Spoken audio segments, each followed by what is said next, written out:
My ex-wife Janie died, and I was happy to see her go. I regained custody of our beautiful son Barry. He's 4 years old. For the last 2 years I've been out of his life. Jenny kept him away from me.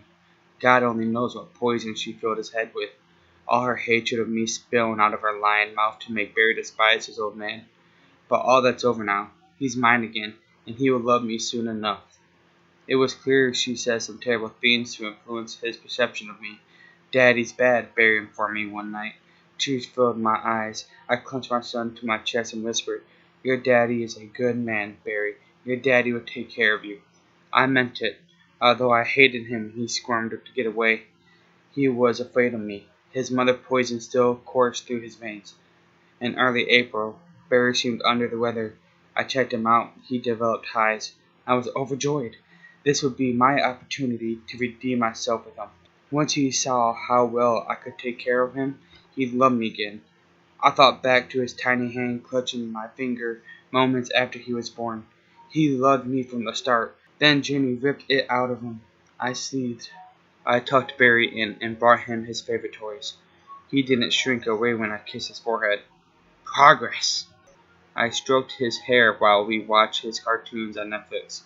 He felt a little warm. Just his body fighting off what he had.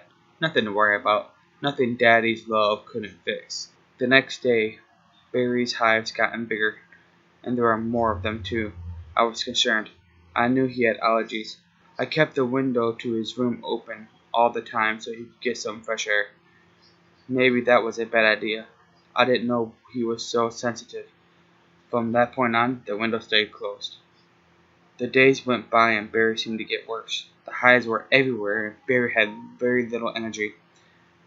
The one saving grace was that he appeared to have warmed up to me. He no longer cringed when I walked in the room. He let me brush his hair without rinsing. If the brush come near, baby steps, but success nonetheless. In the middle of April, I had to come to terms with the fact that Barry was very sick. He never wanted to get out of bed. He soiled his sheets every day. His eyes were large and angry. The biggest ones were on his back and they stretched from his shoulder blades to his tailbone. Still, I refused to take him to the doctor. We'd get through this. My boy and I were a team, damn it.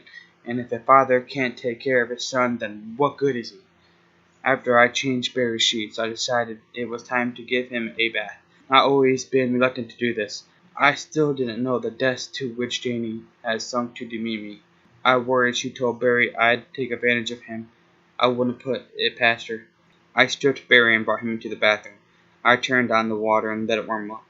My son stood naked, shoulders hunched, holding onto the sink for support. In the harsh overhead light of the bathroom, I could see the product of his hives drooling down his back, over his butt and thighs to his feet, where they pooled into sticky puddles on the floor. I checked the water in the bath. Perfect. I lifted Barry and placed him in. He shivered. I readjusted the temperature until it was right for him. I ran the soft loaf over his body, being careful not to damage any of the hives. They looked terrible, deep and hexagonal, with puffy edges. I wondered if they hurt. I looked down and saw Barry wiggling his toes. When he was a toddler, I remembered how he'd do that when he was happy. To tell you the truth, it looked like he felt a little better. This bath was just what he needed. I assumed he was on the road to recovery. As I watched him, I heard humming inside his back and chest. Barry splashed around with one of his Steven Universe toys, and I put my ear to his back. The humming was low and hypnotic, comforting. I studied one of those hives. It looked so deep. I took my index finger and touched the edge. Studying Barry's reaction, he didn't pull away.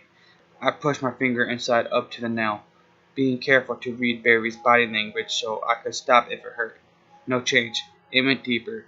It slid in effortlessly all the way to the knuckle. I felt things wiggle against my fingertip. I was so deep inside his body I could feel his heart beating from only centimeters away. I withdrew my finger. A tiny bee, still in a late stage of development, sat on my fingernail. I flicked it off onto the carpet and brought my finger to my lips and tasted the product of the hive. It was sweet. So sweet. "Hey, buddy," I whispered to Barry. "Here you go." I brought my finger around to his mouth. Barry clasped the finger in his small hand just like he'd done when he was an infant.